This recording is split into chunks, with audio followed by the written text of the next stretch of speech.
Hello, everyone. Welcome. While we wait for more people to enter this expo session, I would like to remind everyone that November is Epilepsy Awareness Month. This year, our campaign is focused on encouraging people impacted by seizures and epilepsy to speak about their experiences through the Silence the Stigma campaign. If you haven't already, please visit efmn.org to find more information. In addition, the Epilepsy Foundation of Minnesota continues to provide one-on-one support through our information services. Since we are unable to meet in person, we do have virtual appointments available. You can schedule these appointments on our website. We will continue to support individuals through phone calls and emails. So this is just an additional service to meet the needs.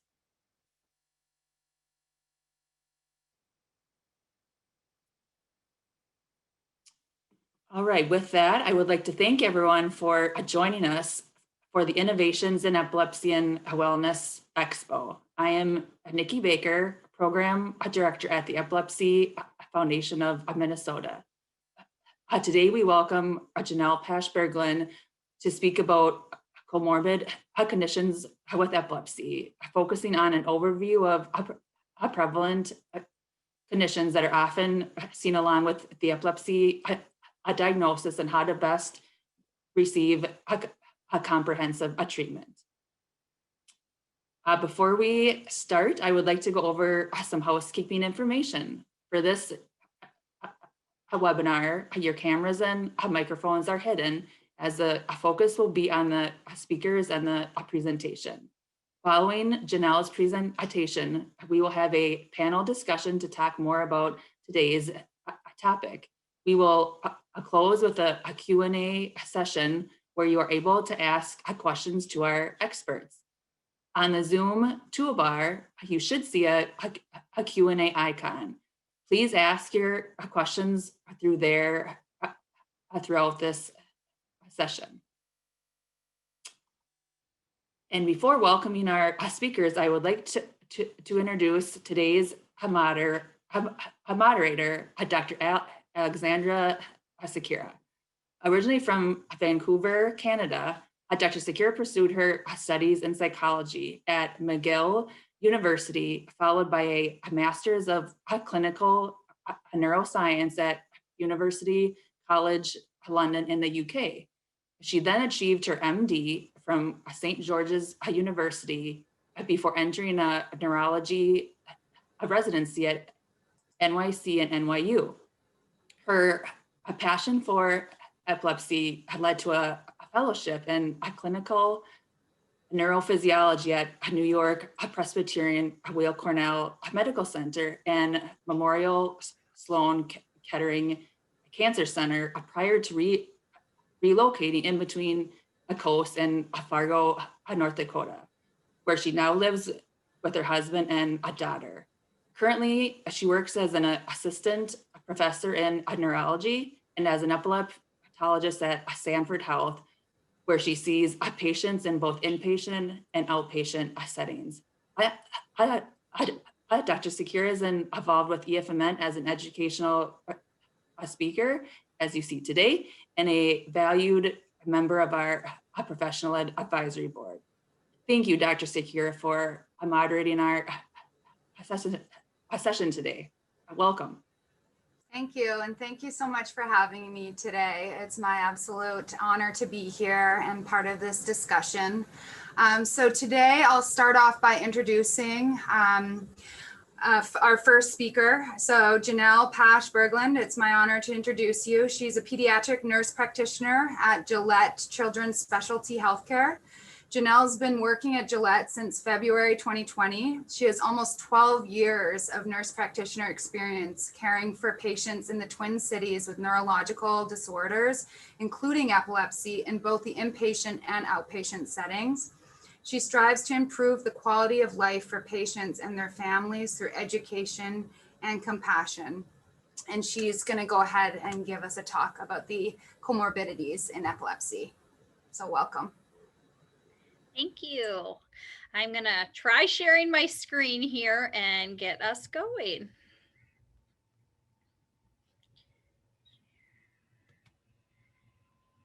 All right. I hope everybody can see my screen. Today we're going to talk about comorbid conditions in epilepsy. Well, my computer, there we go. Kind of what we're going to discuss today is we're going to kind of do an introduction about epilepsy management, kind of define what comorbidities are, associated comorbidities that you can see with epilepsy, the impact of them, evaluation of them, kind of the cognitive impact of comorbidities, the psychiatric and behavioral comorbidities you can see, medical comorbidities, and I strictly do pediatrics up to about 21 years of age. So I did throw some slides in with adult comorbidities, but comorbidities through the lifetime have similarities through it. And then we will conclude it and move on.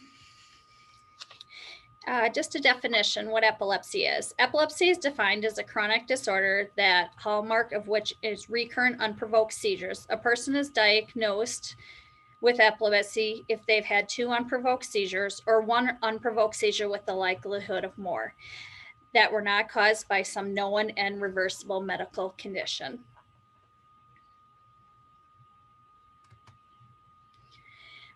We can think of kind of epilepsy as an iceberg, and the seizures are what you see on top, and underneath there's always more complexity to it, and so that's why you have a picture of an iceberg. Oops. Well, I jumped 2 slides ahead, so we're going to go backwards. And epilepsy management, and what do we do with that? We identify and classify seizures. We recognize comorbid conditions that are seen more frequently with epilepsy. We identify the cause for the seizures. We treat associated conditions, and we do monitoring therapy. So we're trying to melt away the iceberg, which this picture shows. What is a comorbid condition? A comorbidity is the presence of 1 or more additional conditions that co-occur with a primary condition. It's more than just a coincidence. It does not imply a direction or a cause.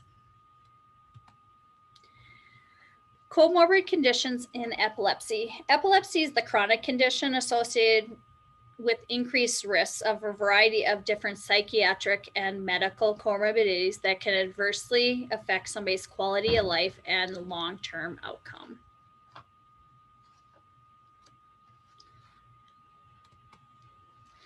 Associated conditions in children that you can see with it, it can affect their cognitive and learning ability, their mood, their behavior, their sleep patterns, and autonomic functions. We will talk about all of these a little bit further more in depth.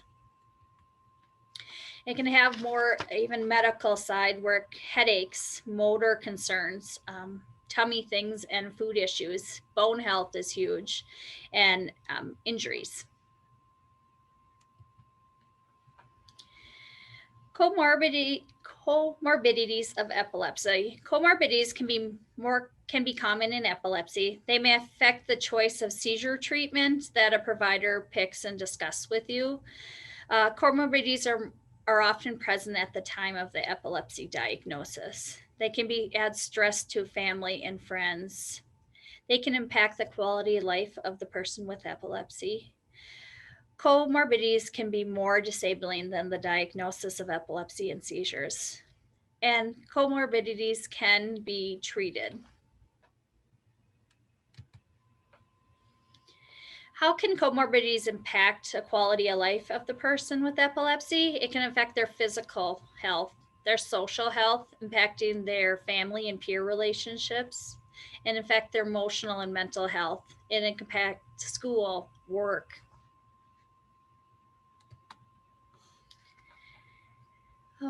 How are comorbidities related to epilepsy? The underlying neurological diagnosis, the cause of the seizures and other problems, or it can be a direct effect from the epilepsy. The underlying neurological diagnosis that can be a strong predictor of specific comorbidities that you can see. It can help a provider look for other potential problems also. Causes of epilepsy. There are many causes of epilepsy in a person. Causes can include genetic syndromes like Angelman's, Downs, TS. There can be metabolic disorders, mitochondrial disorders, neurodegenerative disorders, brain injury, brain trauma, brain malformations, infections, strokes, traumas, tumor, and sometimes we just don't know. So how does a provider go about looking and evaluating comorbidities? They do this by collecting a clinical history. That's when you sit down and they ask you lots of different questions. We get an EEG where we hook all the wonderful leads to your head. We do brain imaging, which can include a brain MRI, a head CT, depending on the acuity and how fast they need the results. Blood work. Neuropsychological evaluation, that's kind of checks the academics or memory concerns. Specialty studies like sleep studies, and we make referrals to other medical specialists, therapists like speech, physical, occupational therapy, and also other mental health providers such as psychiatry, psychology, general therapists, social work. So I started with some examples and then kind of went from there. So I put, why does Susie appear to be behind her peers in school?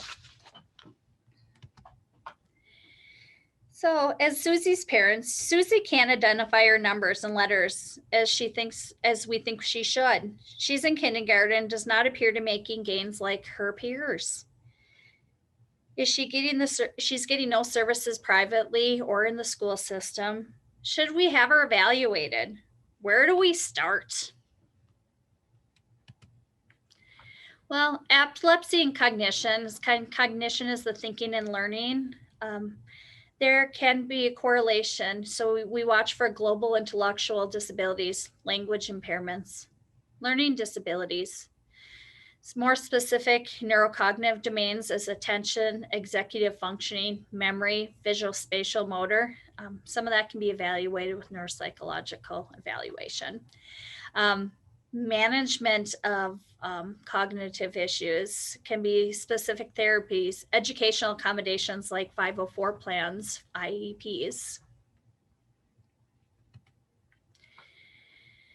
So Susie's case continues.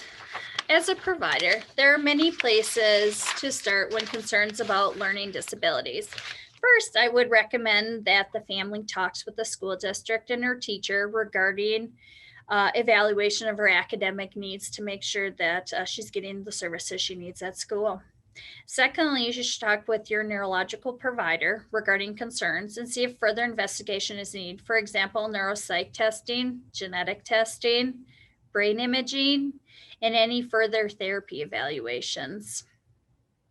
Always talk with your primary care provider regarding your concerns. They are a great gatekeeper of your child's or your own health information. Next comorbidities we kind of look at are psychiatric and behavioral comorbidities, ADHD, depression, anxiety, autism spectrum disorder, behavioral problems, psychosocial stressors. Well, with attention deficit hyperactivity disorder, ADHD, symptoms can be more on the side of inattentive or distractibility, or they can fall in more the hyperactive impulsive category. It is, with some research, it's found that children with ADHD and epilepsy are more likely than those without epilepsy to have predominantly the inattentive subtype of ADHD rather than the hyperactive impulsive type. This can functionally cause impairments across multiple activities for the person or your child. ADHD is the most common co-occurring disorder in children with epilepsy. Studies have suggested 30 to 40 out of 100 children with epilepsy have ADHD compared to 7 to 9 out of 100 children in the general population. It has also found that nearly 20 in 100 adults also have ADHD with epilepsy, whereas 2.5 to 4 out of 100 in the general population. Treatment options for ADHD. There can be behavioral therapy. This is with mental health providers. This can be through the school system. This can be privately. Your neurologist or primary care provider can help direct you. Can be with medications such as stimulants, other non-stimulant medications. It can be a combination of both, which can be very effective. Some families may seek complementary or alternative therapies, either alone or with combination with evidence-based medicine and behavioral therapies. Some complementary therapies can include neurofeedback and just physical activity. Our next kind of thing it looks is, why is Sally spending so much time by herself in her bedroom? Sally is a 16-year-old female that just got diagnosed with generalized epilepsy. She has generalized tonic-clonic seizures. That's where she can be stiff and shaking all over. She was started on seizure medication. Her mood has just been off. She doesn't want to come out of her room. She's not talking or texting with her friends, and she does not want to participate in family time as she used to. Should I be concerned as a parent? As a parent, I would first talk to Sally and ask her if she notices a change in her personality or feelings. I also, as a parent, would call her neurology clinic and discuss this with the neurology provider or their staff.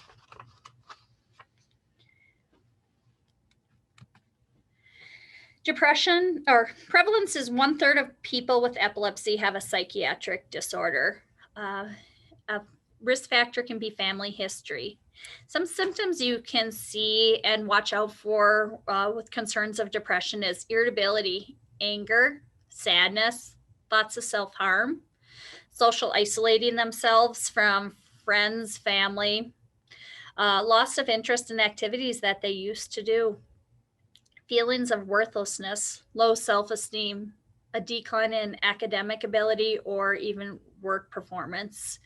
They are not eating as much. They just don't have an appetite. They're sleeping more, or sometimes you'll see insomnia. They just have low motivation. Another comorbidity you can see with epilepsy is anxiety. Anxiety is an emotion that all people can feel in their lives. There are different types of anxiety disorders. Like examples are generalized anxiety, separation anxiety, social anxiety, and specific phobias. Anxiety can be caused by the diagnosis of epilepsy, and they're feeling that things are going to change. It can be a symptom of a person's epilepsy. For example, seizures arising from the temporal area. It can be a fear of having the epilepsy and the unknown. It can be a side effect of medication. One recommendation I can give is families should keep track of symptoms when they occur. For example, are they seeing them at night before sleep, when going places, at school, or does the person have other fears?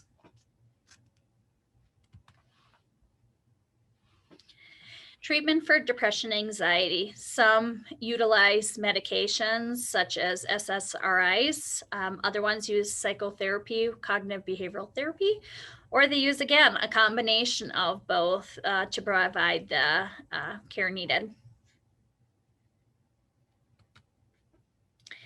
So Sally's case continues. As a provider, what would I think? I would like to assess the changes. I'd like to make a referral to mental health specialists. I know that it can be a long wait to see a mental health specialist, so do we need to address this sooner?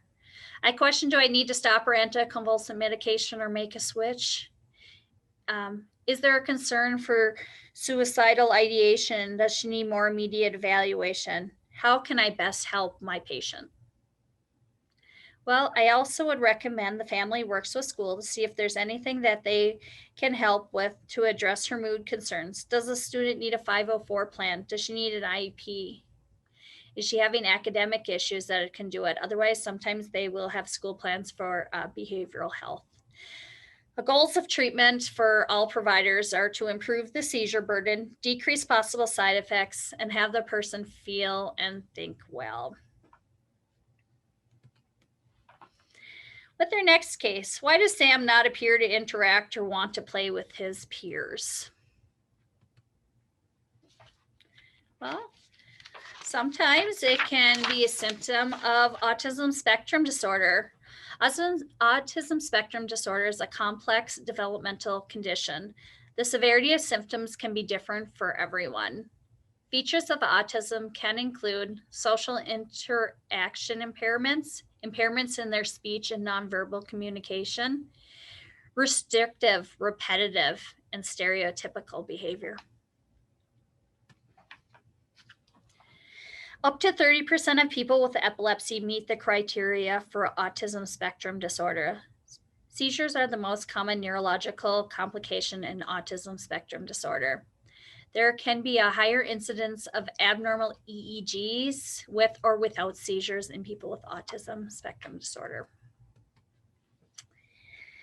We'll move on to the kind of the motor impairment comorbidities. Why does Paul's hands always wiggle when he's trying to write or even just sitting at the table?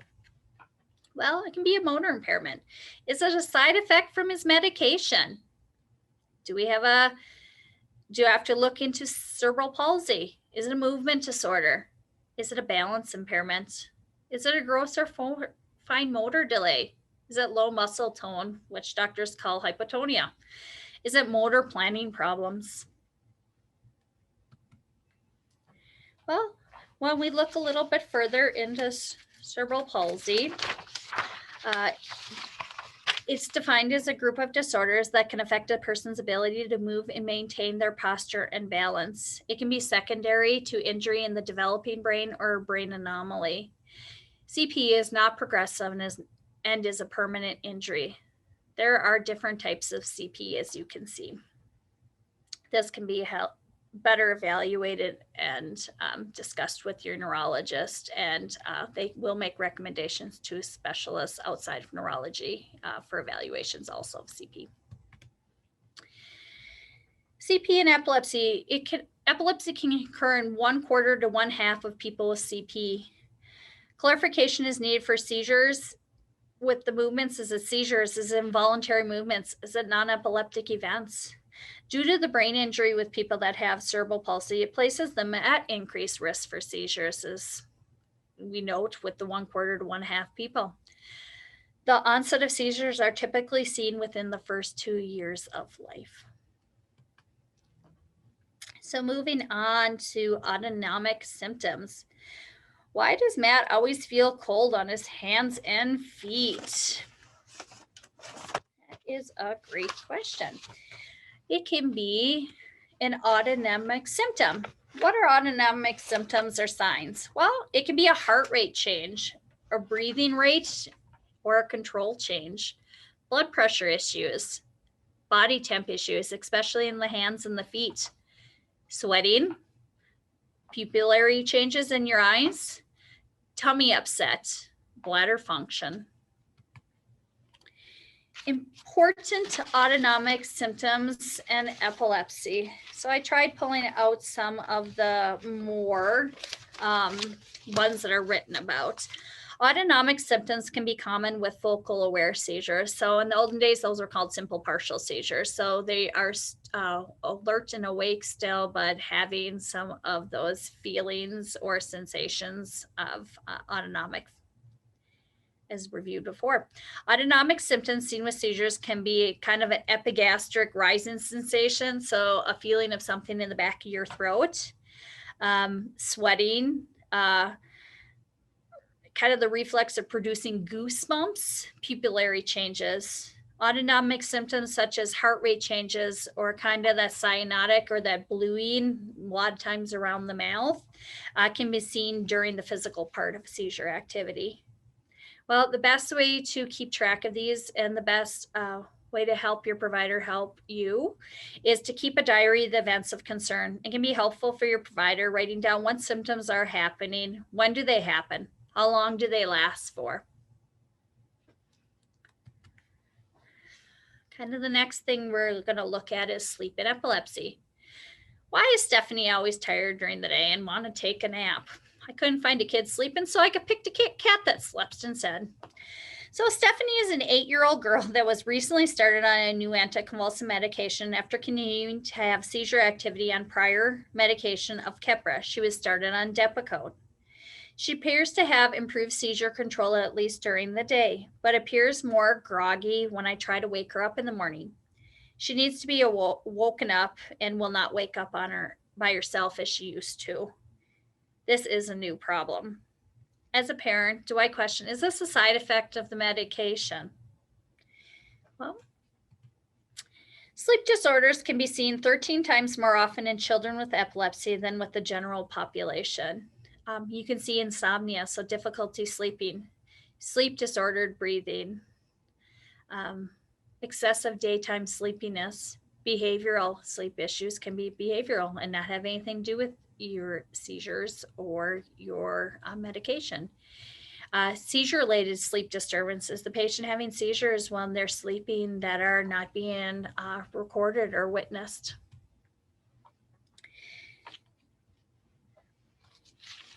Well, with Stephanie's case, my best recommendations as a provider is you need to contact your neurological provider to discuss her new symptoms and increased tiredness in the AM. Always try to work with a provider that's prescribing the medication first. As a provider, what would I do?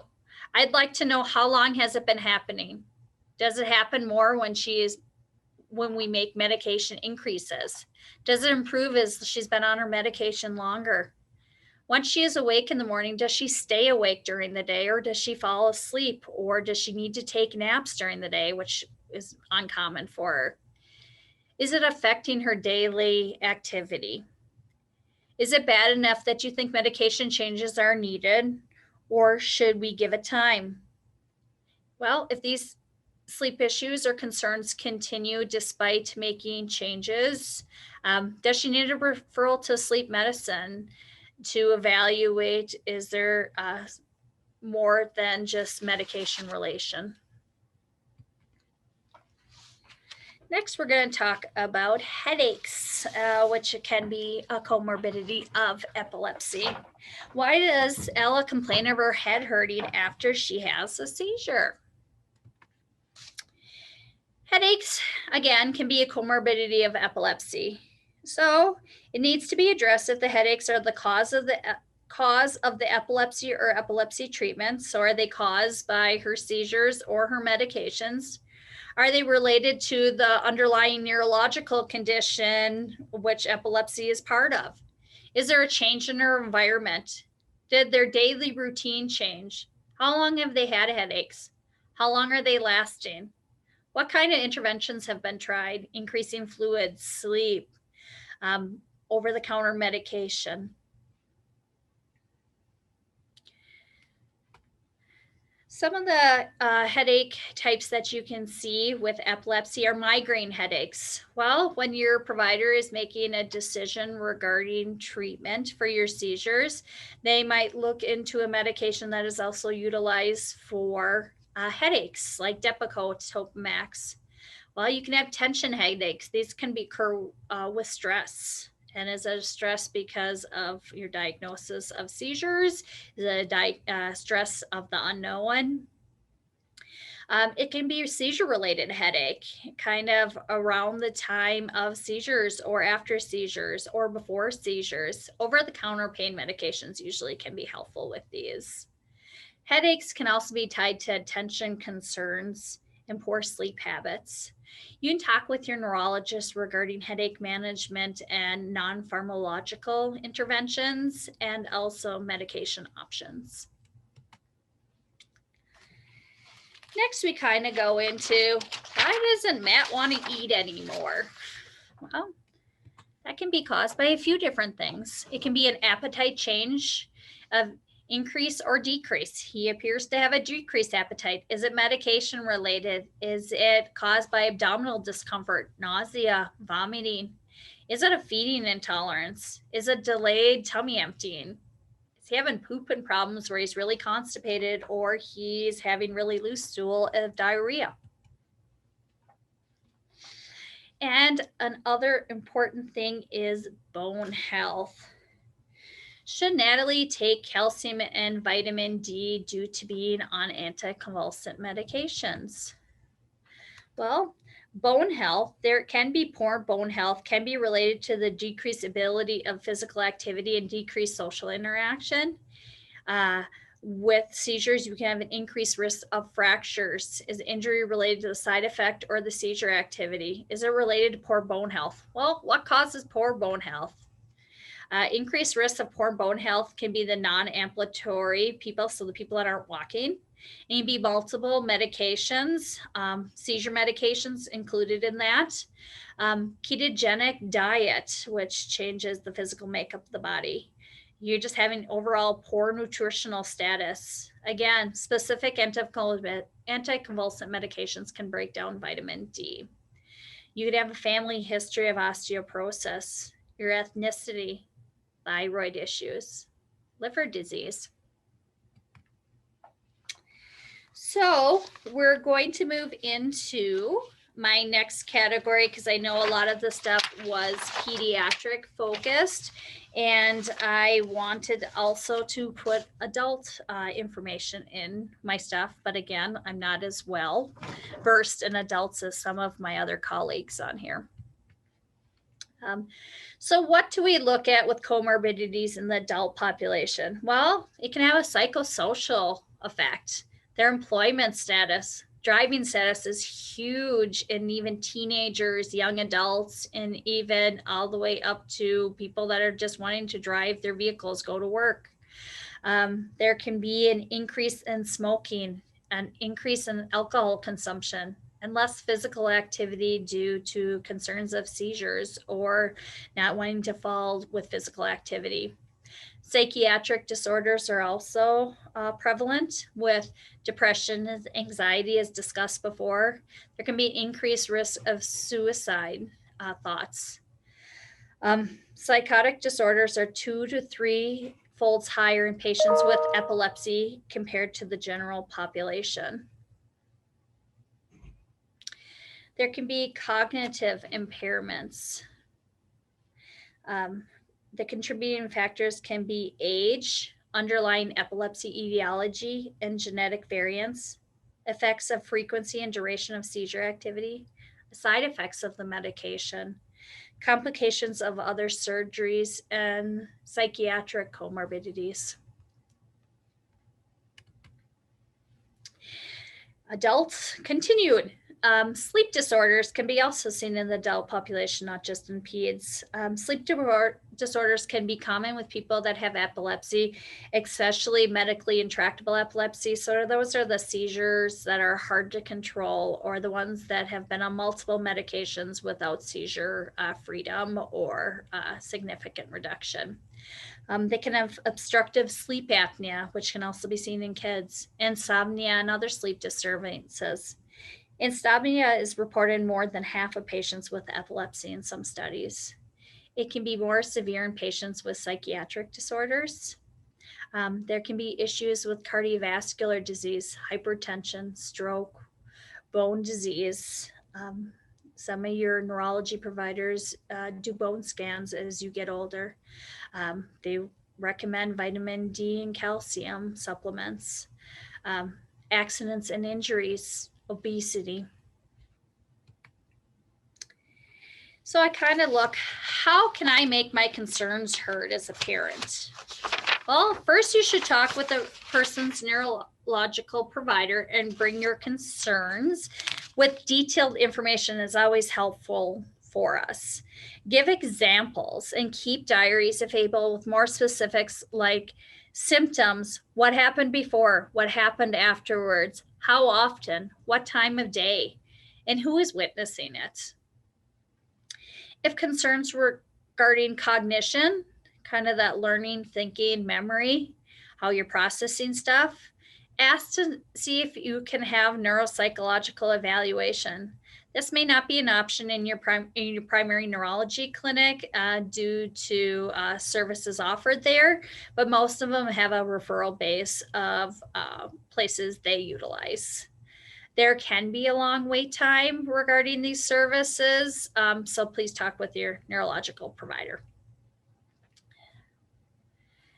Next, if concerns arise regarding my mental health issues or my child's mental health issues, what options do I have out there?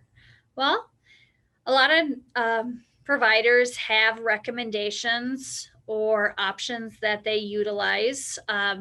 Also, look through your health insurance, talk with them, because some health insurances have spots saved with specific mental health providers to get them in sooner. Primary care providers are, again, great. But one thing you have to do is this urgent? Is there concerns of suicidal ideation, thoughts of harming themselves, thoughts of harming others? Then they would need to be seen in the emergency room for an evaluation. Remind providers to send up-to-date information regarding yourself, your child, to other providers, especially if there's been changes. Make sure your notes are getting sent to your primary care providers because they're great gatekeepers. If urgent concerns, most providers will do a provider-to-provider phone call.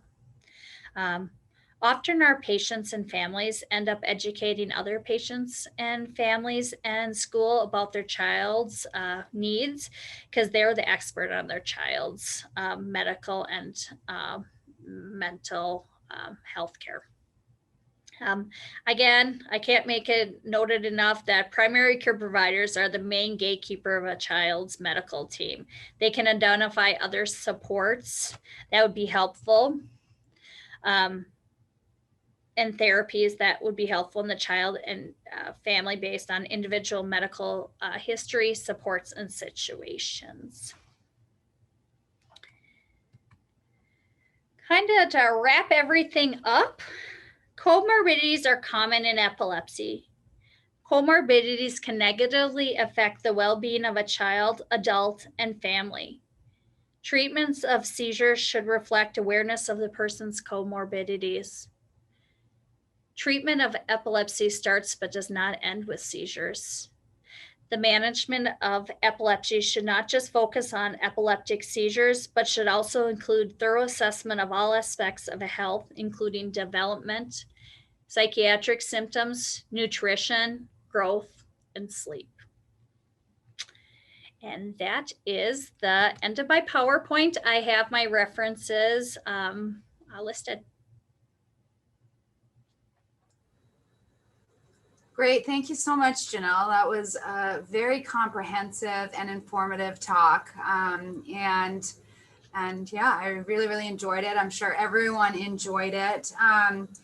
Yeah, I think a couple of highlights that struck me was that sometimes the comorbidities can be worse than the seizures themselves. So, you know, an example of this would be an individual with focal aware seizures that involve numbness of the right hand lasting 30 seconds. And then, you know, you offer treatment as the epileptologist, and there can be mood side effects on Keppra, you know, cognitive changes on topiramate, et cetera, et cetera. And at some point the individual says, Dr. Sakira, do I really need this medication? It's making me feel worse than the seizures themselves. So I think that's a huge point. And then the other thing is what comes first? Is it the seizure or the comorbidity? And I think there's a lot of debate in the epilepsy community about, for example, depression. Does that precede the epilepsy? Does it occur after the seizures? Is it a consequence of the seizure themselves or the medication treatment? So I think further effort will be, you know, needed in order to kind of tease that out. But, you know, I think that was a great point. And then the other thing is something I actually learned a lot about, the ADHD. It's something that I have not been routinely screening for. And I really enjoyed learning not only in children, but also in the adult population. So I really, really appreciated that. So I believe now I'm going to introduce Dr. Ricky. So she grew up in Wyoming, and she attended the University of Minnesota for undergraduate degree before coming up to North Dakota to study medicine. So she completed her neurology training back at the University of Minnesota, where she also completed her 1-year epilepsy fellowship. And currently she practices in St. Cloud, Minnesota, at Centric Care Clinic. She also does outreach in Wadena and Glenwood, Minnesota. Outside of work, she enjoys spending time with her husband and 2 children, as well as traveling. So welcome, Dr. Ricky. Thank you for having me. Awesome. And I think now we're going to open it up to questions. And I'm not sure if anyone in the audience has any specific questions that they would like answered after hearing Janelle's presentation, and we are all available to offer any of our personal experience and insight. And I guess I can get started with a question. So one would, how can a comprehensive epilepsy center help to address comorbid conditions with epilepsy? So I'll open it up to you both. So from the comprehensive epilepsy program, what you want to look at is not just controlling the seizure, but also all of those other comorbid things. So oftentimes having very strong relations with neuropsychologists, psychiatrists, psychologists, health psychologists, people who can really tackle things from the mental health standpoint, having strong ties with occupational and physical therapy to help people with some of these physical issues, as well as really tying into some of the sleep aspect of stuff, because sleep is a huge part of seizures and epilepsy and side effect of medications. And so being in a comprehensive program is a good way to just have everything all in one place. I have worked in 2 very comprehensive programs in my career. Gillette is really great at having all the therapies such as speech therapy, occupational physical therapy. Plus, we work really closely with our genetic counselors that help us identify more the underlying cause of epilepsy, especially in pediatrics. We have a psychology and a psychology and a neuropsychology department here. In previous programs I worked with, there was some screening of neuropsychological stuff and psychological stuff at onset of seizures in the past, and we would screen them then to make sure that we provide the best care possible. Nice, awesome. And I guess I can kind of speak to not being at a comprehensive epilepsy center. So I did my training in neurology at NYU, which is one of the biggest epilepsy centers in the United States, and followed by my fellowship at a comprehensive epilepsy center as well at Cornell. And then came to Sanford, where the pathology and complexity of cases is definitely there, but we don't at this point have a comprehensive epilepsy center. So I would say we still use referrals a lot. And I think one thing that is important for everyone to note, and I think Janelle, you highlighted this so nicely, is the importance of the primary care provider. As kind of that gatekeeper, but the neurologist, epileptologist also kind of becomes the gatekeeper of the seizures. So when individuals come to see me, it takes a long time to go through the history, not only the seizure history, but also screening for those comorbidities. And, if it's felt like a psychiatrist or a psychologist could be beneficial at this point, the referral's made, or if there's significant concerns that there's comorbid insomnia, the referral is made to sleep clinic, again, to try and just help in a comprehensive way to address all underlying factors that are affecting quality of life, but also might be exacerbating seizures. And there's a lot of lifestyle modifications that it can occur without anti-seizure medication. So I think, we definitely utilize a lot of the referrals, a lot of subspecialists, even within, not necessarily at this point, we're not a comprehensive center. So just a little bit of insight from my perspective. So I guess this kind of transitions into the next question. And there are a couple questions actually from the audience. So I'm going to go ahead. If a child has a genetic and physical cause for their epilepsy with significant cognitive delay, how frequently should a child see a neuropsychologist? So I think, Janelle, you're probably the best suited to answer that question. That can vary. It depends on the cognitive ability. So if they're severely cognitively delayed, sometimes neuropsychological testing is not always the best option. Sometimes looking from the speech therapist, the physical therapy, the occupational therapy side of it.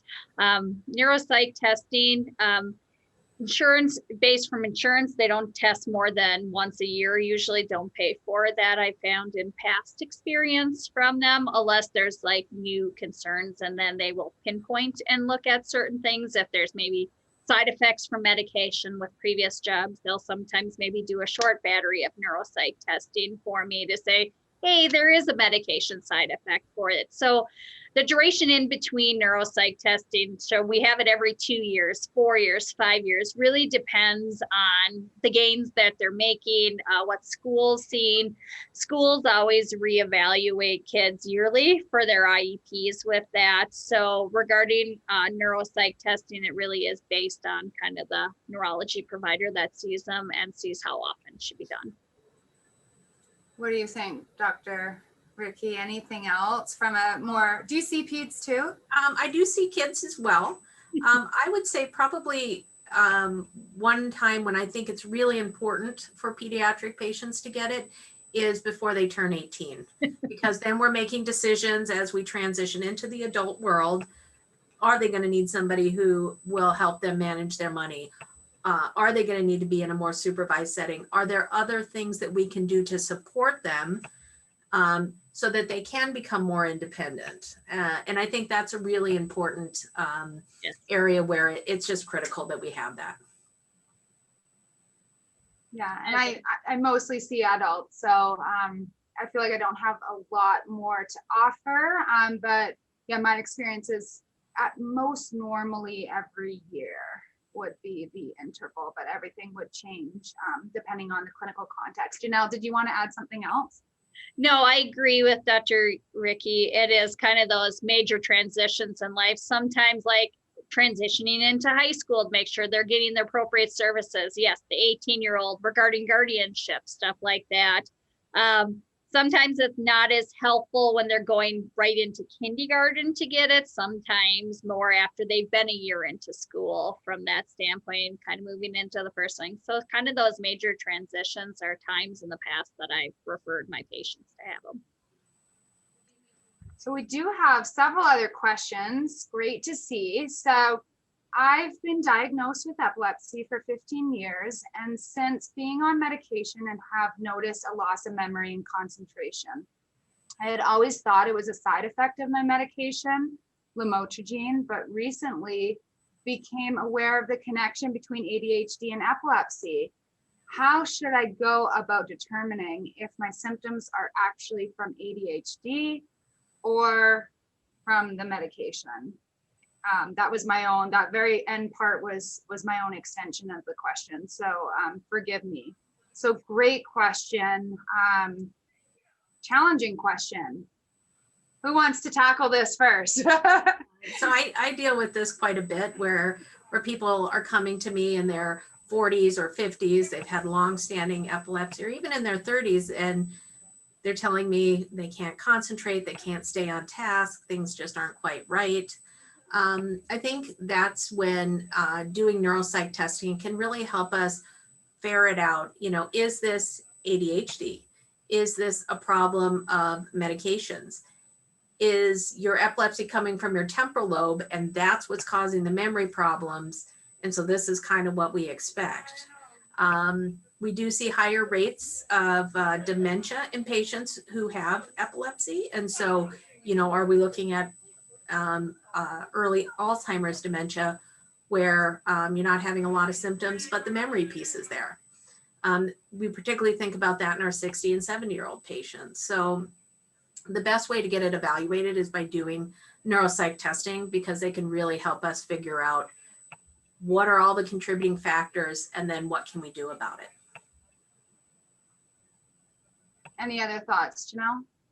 I don't do adults, but I work with the previous practice that we did peds and adults and neuropsych testing again.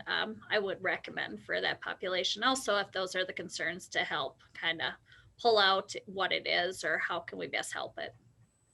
And I think also, you know, there's always going to be a risk benefit analysis. So if, you know, lamotrigine has been the magic bullet for seizure, you know, control, it may not be worth it to trial off medications, you know, or transition onto another medication, versus if you're not feeling like, you know, that particular medication is working in its totality and targeting the seizures and the comorbidities, you know, a discussion about the risk benefit of remaining on that particular medication versus trying something else, which would also serve as an experiment, whether or not it's from underlying ADHD or a side effect from the medication. And then, you know, also potentially seeing, you know, a psychiatrist as well who would help to diagnose ADHD and see whether or not a treatment trial would be warranted, again, to address, you know, and optimize quality of life. So those would be a couple of other thoughts. So hopefully we shed some light on that question. Moving on, this is an adult epilepsy question. Appreciate the information, thank you. Bone health for adults who have been on seizure meds for over 50 years and are entering their 60s. Is there additional concern? Should we do a preventative check? So go ahead. I would say for sure you should get your DEXA scan. If you've been on medication that long, you probably are on phenobarbital, Dilantin, Tegretol, one of those medicines that we know have much higher rates of osteoporosis and osteopenia. In general, you know, if somebody's put on something like Dilantin, for example, which impairs, for a lot of reasons, bone health, doing DEXA scans starting in 30s or 40s, doing them every 5 years, just keeping a close eye on things. Certainly, you know, if you're entering into your 60s, you should be having that checked, because you've been on medication that are probably going to affect your bone health. Is a serum vitamin D level enough? No. So serum vitamin D level, just about everybody up here in Minnesota and North Dakota have a vitamin D deficiency. And you can have enough vitamin D and you can have a normal calcium level as well, but that doesn't mean that it's normal in your bones. And lots of people with osteoporosis have normal vitamin D levels. So that isn't enough. You need a DEXA scan to check it. And then with the hormonal changes that occur in the 50s, 60s, that is particularly a high risk time frame. So absolutely, it's great to be thinking about that and discussing it with your primary care physician and absolutely epileptologists. And, you know, I don't know what you both do with respect to kind of empiric treatment with vitamin D. Do you put all the individuals on the anti-seizure medications, which have the highest risk of vitamin D deficiency, for example, enzyme-inducing anti-seizure meds such as phenytoin, Dilantin, phenobarbital, carbamazepine? Do you place them on vitamin D, calcium, or wait for those levels to dip down? So I personally check the levels and then periodically check it to make sure that my patients have a level of 40 or above. That's what I kind of feel is a comfortable level. You can have problems with too much vitamin D, and it is fat soluble, so it builds up. So I think it's a good idea to get it checked and then have it monitored to make sure that as you get older, things don't change. And do all patients on anti-seizure medications, or are there any meds that you feel comfortable? I'm just pushing you a little bit just for the sake of conversation. Are there any meds that you feel comfortable that don't affect bone metabolism?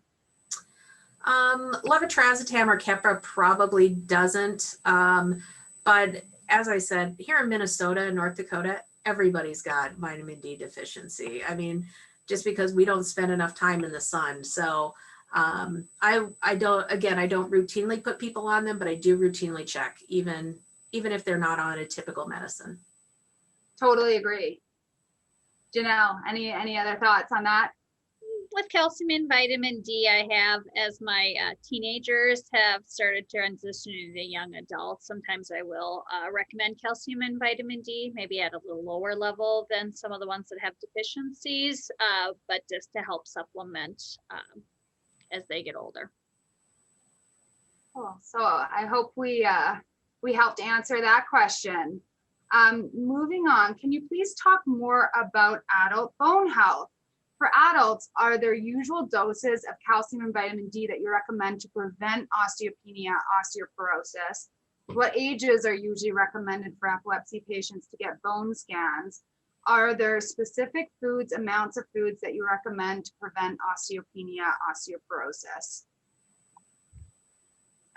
That's a big question. For the majority of my adult patients, I would say for the calcium and vitamin D, it's usually about 600 milligrams of calcium with 400 units of vitamin D together, and do that 1 to 3 times a day, depending on what your vitamin D level is. If I'm prescribing just the vitamin D, again, it depends on the level. If someone is very, very low, they have a level of 10 and I want to get them up to 40, I typically do 5,000 units every day. Just talking with our endocrinologist here, they feel like that's better than 50,000 units a couple times a week. But again, it's just a matter of based on your levels, what we should be doing for vitamin D. As far as bone scans, I start bone scans as early as 40 if you're on an enzyme inducing medication, because I just feel like identifying things early is really important. The other thing that I do is I really make sure my patients understand how they can prevent osteoporosis and osteopenia. And the biggest things is weight-bearing exercises. You don't have to lift a ton of weights, but having weights that you're doing like this when you're watching Wheel of Fortune, or while you're walking up and down the halls, going upstairs, these types of activities can really help with the bone health. And then again, if the bone scan is normal, then every 5 years until we start seeing an abnormality. I also recommend diets that are very high in leafy green vegetables, because if you think about where do cows get all the calcium that goes into their milk, they get it from greens. And so lots of spinach, lots of healthy food like that. And no smoking and not too much alcohol too. Yes. Anything else? Yeah, great question. I also feel like, discussing with the primary care provider, and then also potentially looping in endocrinology if that DEXA scan is abnormal can be very important. Okay, we got several other questions, so we're going to move along. Are there any activities or suggestions to help ADHD in conjunction with medication? So kind of touching on the more the lifestyle modifications versus pharmacological treatments, or in conjunction with treatments for ADHD. A lot of times schools are really great at kids that have ADHD type symptoms. They sometimes use those squishy balls. I've had some patients have a variation of like a ball chair where they can bounce up and down on them. Some people use other things like alternative treatments, kind of what I guess would call Eastern medicine, and helping some of the like acupuncture, different things like that. From the standpoint of some of the best control that you have, a lot of time that is with kind of the pharmacological means of it, but also cognitive behavioral therapy. A lot of psychologists, there are certain ones that kind of can specialize more in kind of the ADHD symptoms and giving recommendations and helping families trial those before they trial medications. How can we, some kids get pulled out and they have time in like a resource room every so many hours, and then they can get their wiggles out and then they go back into the classroom and they haven't needed medication for that standpoint. Because again, medication can have potential side effects and it can also wear off. So it's a good thing to work closely with your provider. A lot of primary care providers will prescribe ADHD meds or have other recommendations, and a lot of neurology providers also will write for those, and psychiatrists, which can be very hard to find in the pediatric population, and I assume in the adult population to have openings. Another great resource is occupational therapy.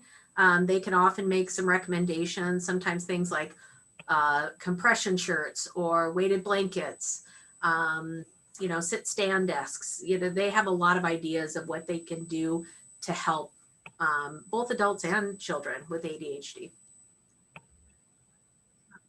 Awesome. All right. So another question we got here. Will you please talk again about how to start the evaluation process of comorbidities? I have a 16-year-old son who had 2 grand seizures over a 5-month period. He is on anti-seizure medication. After listening to this presentation, I think a deeper evaluation is needed to see if we are missing anything. Do we start with his neurologist to get set up referral for a neuropsychological test? So maybe why don't we talk about sort of your initial approach to a new patient that is coming in to see you for seizures, and then especially with the neuropsych. Great. Yeah, just kind of as you described before, new patients usually take a while because you kind of get what's going on, what's happening around this situation. I get back to birth history and developmental type skills and how has school been going from that way. Again, parents and family and patients are sometimes the best historians of information. The best way to go, I think, about this, especially if you have an established neurologist, is probably to keep a diary of your concerns, keep a diary of what you're seeing that you might be concerns about that might be comorbidities of it. Have you seen an academic change in your 16-year-old? Is there a mood change in your 16-year-old? Is it related to the medication? Is it related to, I have epilepsy now and I'm 16 and I'm really mad I can't drive from that standpoint? So we kind of go back to the basics of, where the seizures come from, like Dr. Ricky said, is it a place that could cause increased risks of comorbidities from that way?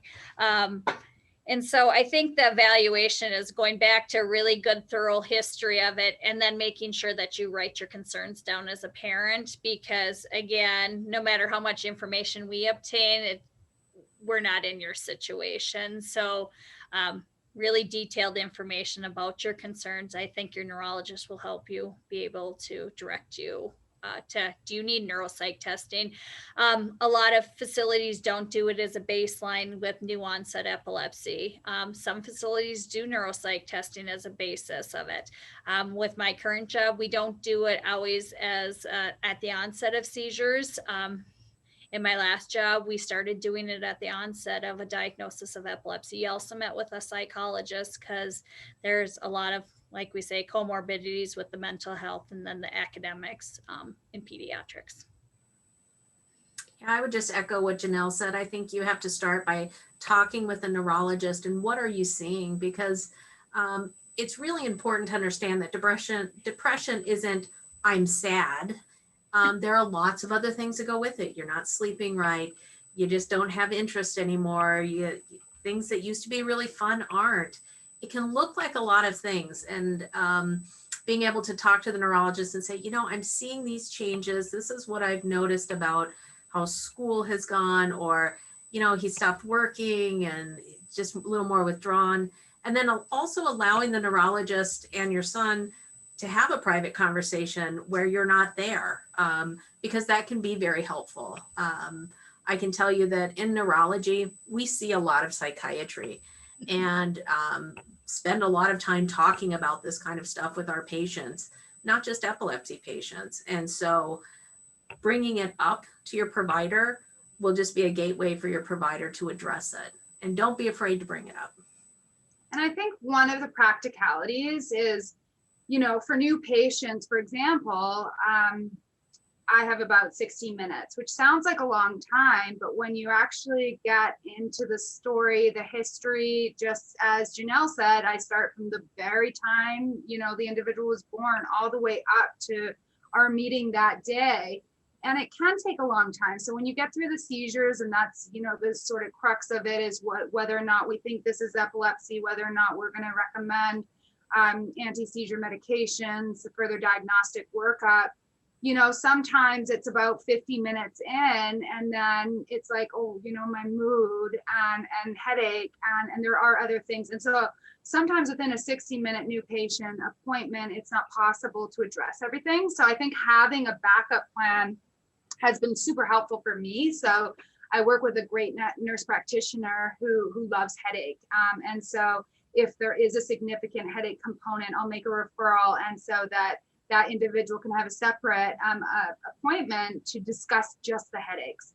And because again, that falls within neurology. Now I want to know about the headaches because it will influence my decision on what anti-seizure medication to choose. There are some seizure medications that can exacerbate underlying headaches or even cause headaches, and there's some that are very, very effective and FDA approved in preventing headaches. So it's important to be aware, but it's not possible always to go into the detailed history of that particular complaint. So that's something that I've implemented recently after realizing it just wasn't possible to get through everything for the most part in one visit. So let's move on. I have frontal lobe epilepsy. Are different comorbidities more common with different types of epilepsy? So I would say yes, we do tend to see different comorbidities with different problems because the seizures are coming from different parts of your brain. So frontal lobe epilepsy, sleep disturbance is probably one of the more common things we see because the seizures typically will come out of sleep when they're arising from the frontal lobe. And so I think that's very important, but also problems with attention, concentration, multitasking. Those types of activities require a lot of that frontal lobe to kind of coordinate and put information together. And so I think I see more of those types of issues with the frontal lobe epilepsy patients. And you kind of highlighted this before, but the temporal lobe, the hippocampus is primarily involved in memory formations. And so absolutely, those kind of memory dysfunction can be seen in temporal lobe epilepsy as well. Janelle, any other thoughts about that? No, I think you guys did great. Awesome. So I think we're caught up with questions at this point. And we do have just under 15 more minutes. If anyone has any last minute questions, we're happy to answer. And otherwise, I'll just go ahead and we kind of brainstormed a couple of sample questions that hopefully will help.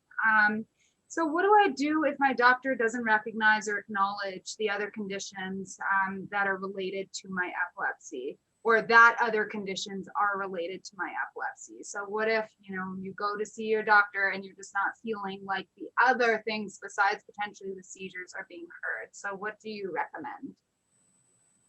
I recommend getting a second opinion, or in particular, if you're in an area where you don't have a comprehensive epilepsy program, just ask to get another opinion to see if there's anything else that can be done.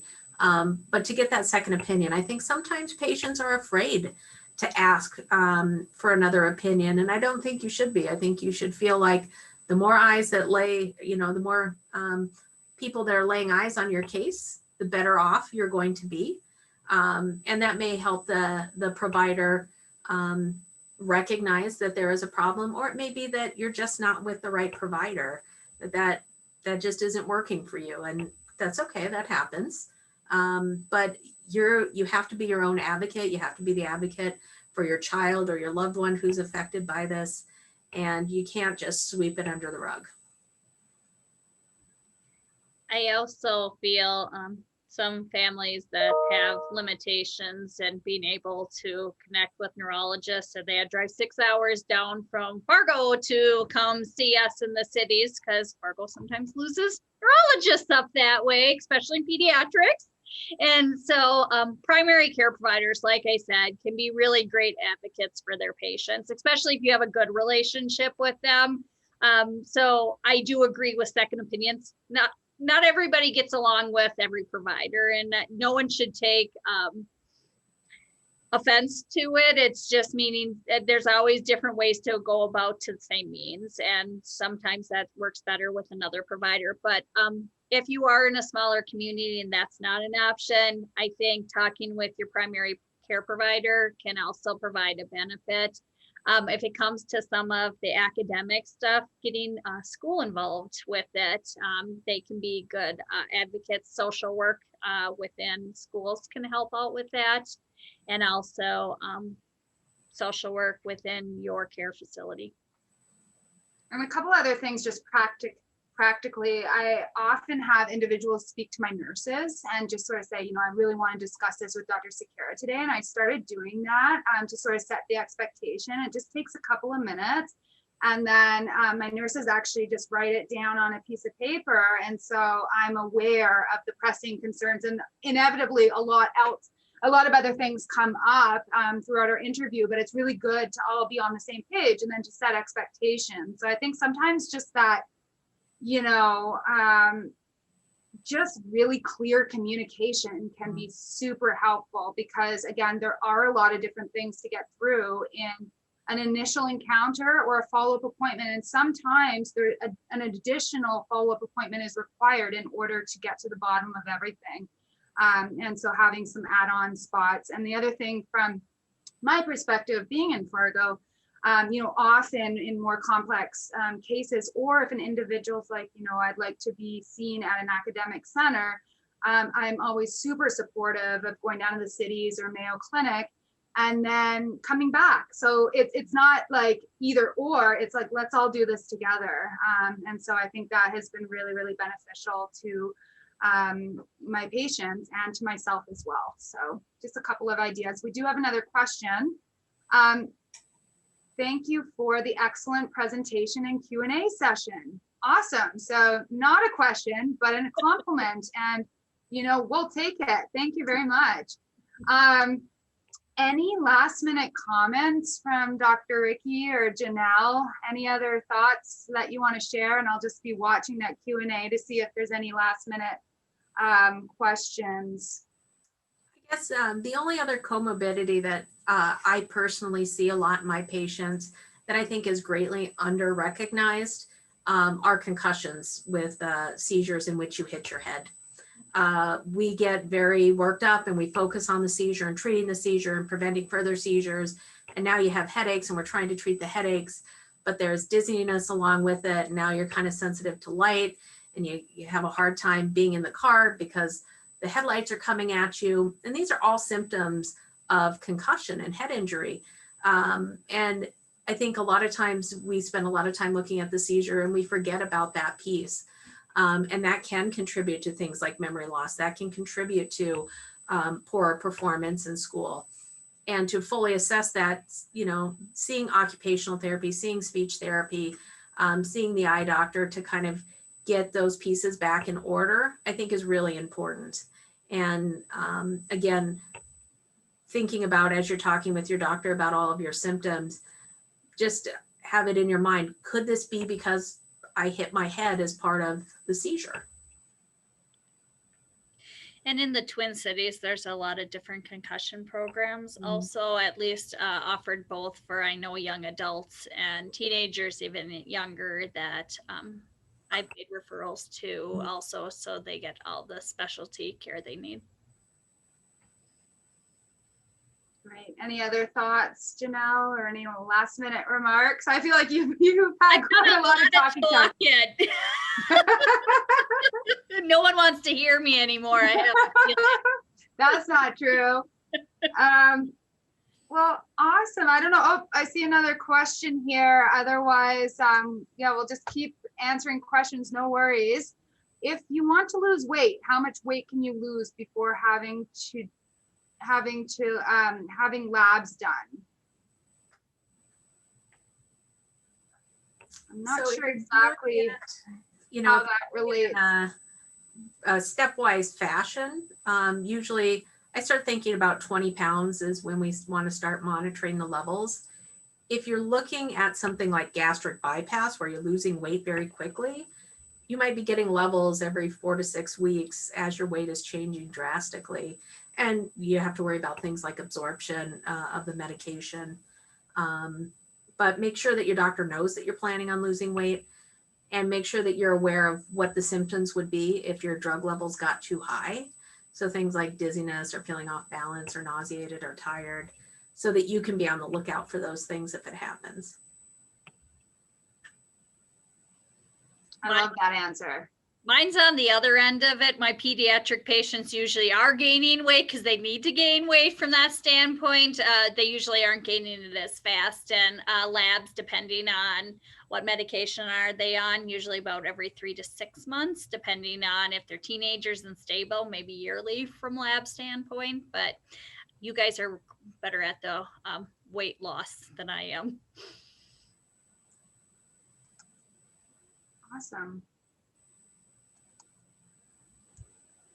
Well, thank you so much. I just want to thank each of you for joining us today. I just feel like each of your different perspectives has really helped build a great dialogue around all the different avenues to be aware of whether you're a parent of a school age child or an adult child, whether you're an adult with epilepsy or you're aging as well. And so I think it's just great to bring in all of that a perspective into this today. So thank you each very much. I would also like to thank everyone who joined us as an attendee. If any of you do sign off from this session and you do think of any other questions you may have around other comorbidities and epilepsy, please email us at admin@efmn.org, and we will work on answering all of those questions for you. I also encourage everyone to visit our calendar on our website to see all of our upcoming Connect groups and social events. Thank you very much for your time this afternoon, and have a wonderful evening. Thank you, everybody. Bye, everyone. Take care. Stay safe. Happy holidays.